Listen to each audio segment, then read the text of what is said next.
Et salut tout le monde, regardez, on vient de recevoir Absolute Batman en noir et blanc. Je suis ravi, mais à un point, vous pouvez même pas vous imaginer. J'ai fait des bonds tout seul, comme un kangourou, en déballant les cartons. Il est vraiment très très beau. Donc un grand format, comme d'habitude pour les noirs et blancs chez Urban Comics, qui fait une sorte de wraparound, mais pas totalement, hein, puisque le dessin de la première se répercute sur la quatrième de couverture. On va regarder ça ensemble. C'est magnifique. Donc Absolute Batman, la réinvention. Oh, ce dessin me dit quelque chose, dis donc. Donc Absolute Batman, voilà la réinvention de Batman dans un univers parallèle. Hein. L'univers Absolute, c'est un univers parallèle qui existe à côté de la continuité d'ici, où les personnages de l'univers DC Comics sont réinventés, mais modifiés, twistés. On leur retire un ou plusieurs éléments qui sont assez caractéristiques d'eux en fait. Donc là, typiquement Bruce Wayne, on va lui retirer plusieurs éléments, notamment la fortune des Wayne. On va lui retirer aussi Alfred, puisqu'ici Alfred c'est un agent secret qui est engagé comme mercenaire pour nettoyer la ville de Gotham City. Donc c'est comme ça qu'ils vont se rencontrer. Bruce Wayne est déjà Batman à ce moment-là, mais c'est un Batman bien différent de ce qu'on connaît. Vous voyez, sa cape déjà est différente, vous voyez des éléments de grappin, par exemple ici. Là, vous allez le voir, la cape se décompose en plusieurs éléments, en fin de compte. Et donc en fait, tout ce qui constitue son costume est considéré comme étant une arme. Voilà, vous voyez, là, la cape, ça fait un grappin pour attraper les ennemis. Vous allez avoir effectivement, ça avait été beaucoup mis en avant au moment de la promo, la hache qui est dans le bas de signal. Les oreilles font des couteaux, enfin voilà, tous les éléments en fait de son costume sont vraiment particuliers. Donc ça donne une version un peu plus brutale du Batman qu'on connaît classiquement. Ça veut pas pour autant dire que c'est une version ultra bourrine et sans aucun filtre en fait. Parce qu'il reste aussi le Bruce Wayne qui a perdu des gens autour de lui. Et donc je ne vous montre pas pour pas vous spoiler certaines pages, parce que j'ai quand même envie que vous gardiez quelques éléments de surprise. Mais voilà, il reste cet individu qui a perdu quelqu'un, qui porte en lui un deuil qui a transformé justement ce qu'il est et qui l'a fait devenir Batman.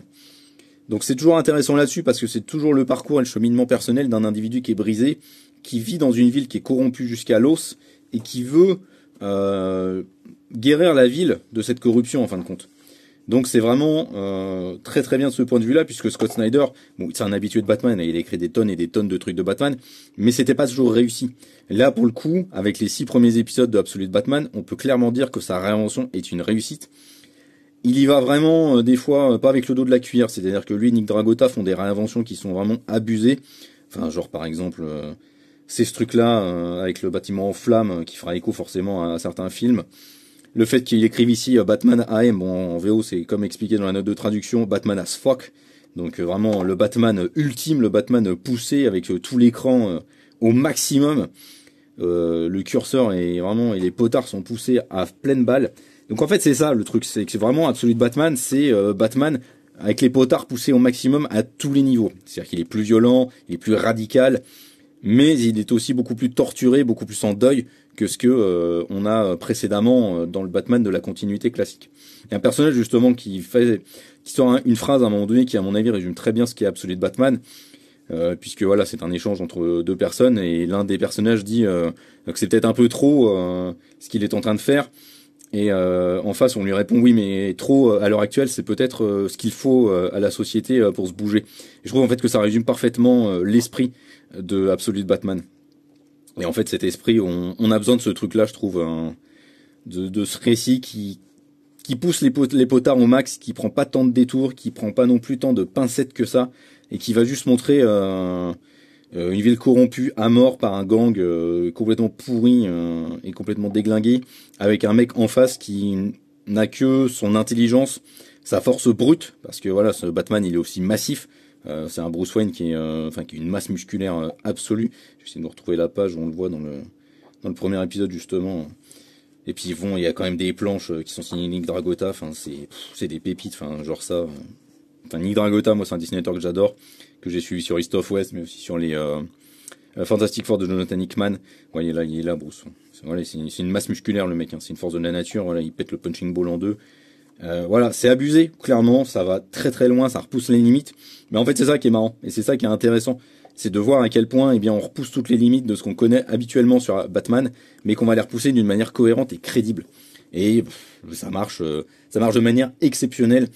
Le noir et blanc est franchement vraiment magnifique. Alors j'ai pas la version couleur évidemment pour comparer, mais moi comme je les ai lus en VO, je sais un peu ce que ça vaut au niveau de la version couleur.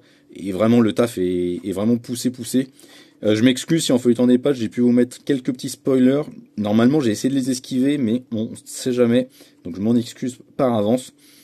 Mais enfin voilà, foncez sur Absolute Batman, c'est une perle absolue. Je suis ravi qu'il sorte en noir et blanc. Je suis ravi que l'univers Absolute débarque. C'est de la super bonne cam. Et on se retrouve la semaine prochaine pour découvrir Absolute Wonder Woman et Absolute Superman qui sont tout autant des régals. Ciao!